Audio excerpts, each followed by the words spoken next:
साथियों, take legal S4 channel पर मैं राजेंद्र शाही एडवोकेट आप लोगों को फिर एक बार स्वागत करता हूं।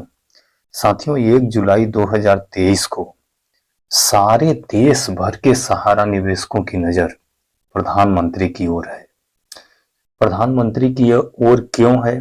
क्योंकि 1 जुलाई को प्रधानमंत्री माननीय नरेंद्र मोदी जी सहकारिता मंत्रालय सहकार समृद्धि की ओर, जो अभी सहकारिता मंत्रालय का नया नोटिफिकेशन, नया नियम बना है और नया सहकारिता मंत्रालय का गठन किया गया है,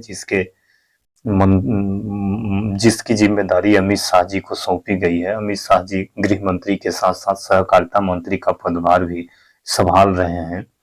तो सहकारिता मंत्रालय को संबोधित करेंगे जिससे पूरे देश भर के निवेशकों की निगाह माननीय नरेंद्र मोदी जी की ओर है कि शायद प्रधानमंत्री जी के द्वारा 1 जुलाई को सहारा निवेशकों के भुगतान से संबंधित कोई न कोई घोषणा किया जाए और शायद 1 जुलाई को ही पोर्टल लॉन्च किया जाए, जिस पोर्टल के माध्यम से सहारा निवेशकों का भुगतान शुरू हो सके।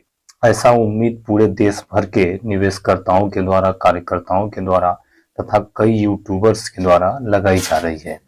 लेकिन मैं इसके संबंध में कहना चाहता हूं कि साथियों, कोई भी विकराल समस्या आई हो विगत 9-10 साल के दरमियान, जब से माननीय नरेंद्र मोदी जी की सरकार बनी है, कोई भी विकट समस्या आ जाए तो उस समस्या पर माननीय नरेंद्र मोदी जी तथा अमित शाह जी या उनके मंत्रालय के कई मंत्री वगैरह चुप्पी साध लेते हैं।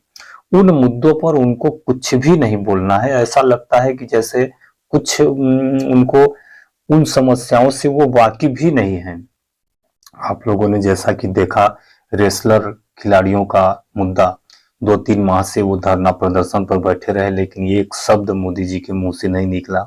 इसी तरह से किसानों वाला आंदोलन आप लोगों ने देखा, जिस तरह से 1.5 साल तक चला, 1.5 साल के दरमियान भी उनके द्वारा एक शब्द नहीं बोला गया।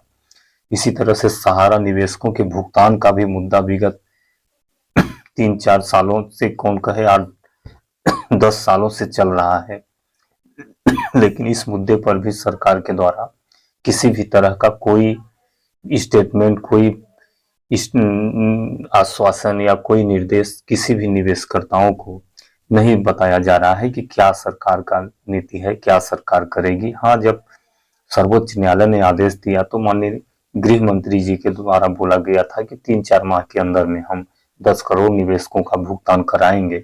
यह एक तरह से कुल मिला के पूरी तरह से हवाई फायर स्टेटमेंट था, क्योंकि 5,000 करोड़ रुपए से 86,000 करोड़ रुपए का भुगतान कराना कतई संभव नहीं था। तो इस संबंध में मैं ये कहना चाहता हूं साथियों कि ये जो 1 जुलाई को हम लोग विश्वास, आशा, उम्मीद भरी नजरों से माननीय मोदी की ओर देख रहे हैं, उसमें हम लोगों को कुछ भी मिलने वाला नहीं है। नहीं माननीय मोदी जी सहारा निवेशकों का भुगतान चालू करेंगे और नहीं पोर्टल चालू करेंगे, क्योंकि उनका यही उद्देश्य ही है कि जो भी समस्या है उन समस्याओं को नजरअंदाज कर दो, आगे बढ़ते रहो, आगे बढ़ते रहो।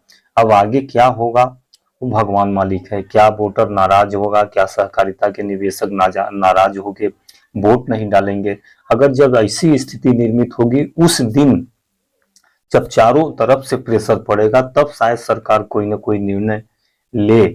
अन्यथा अभी तक की स्थिति में 1 जुलाई को नहीं मंत्री जी, ये प्रधानमंत्री जी किसी भी तरह का ऐलान करेंगे, नहीं कोई घोषणा करेंगे और नहीं किसी भी तरह का निवेशकों का भुगतान से संबंधित कोई 1 जुलाई को चर्चा करेंगे। 1 जुलाई को चर्चा होगी, बहुत बड़ी प्रोजेक्ट है सहकार समृद्धि, यानी सहकारिता में लोगों की भागीदारी कैसे बढ़ाएं, उनकी भागीदारी बढ़ा के लोगों को आय को कैसे बढ़ाएं। विशेषतर कर यह सहकारिता जो समृद्धि बनाया गया है, ये किसानों के लिए बनाया गया है कि किसान अपना कैसे इनकम बढ़ा सकते हैं, कैसे अपनी आय को दुगना कर सकते हैं, कैसे हम लोगों को एक साथ लाके एक कॉर्पोरेट बना के उनकी आय को बढ़ाएंगे। इन सब मुद्दों पर लेकर उनका उद्घोषण, उनका भाषण होने वाला है। लेकिन सहारा के भुगतान से संबंधित कोई भी आदेश, कोई भी भाषण या कोई भी निर्देश नहीं दिया जाएगा, ये मेरा उम्मीद है। आप लोग देख लीजिए 1 जुलाई को। इन्हीं बातों के साथ मैं अपनी वाणी को समाप्त करता हूँ। नमस्कार।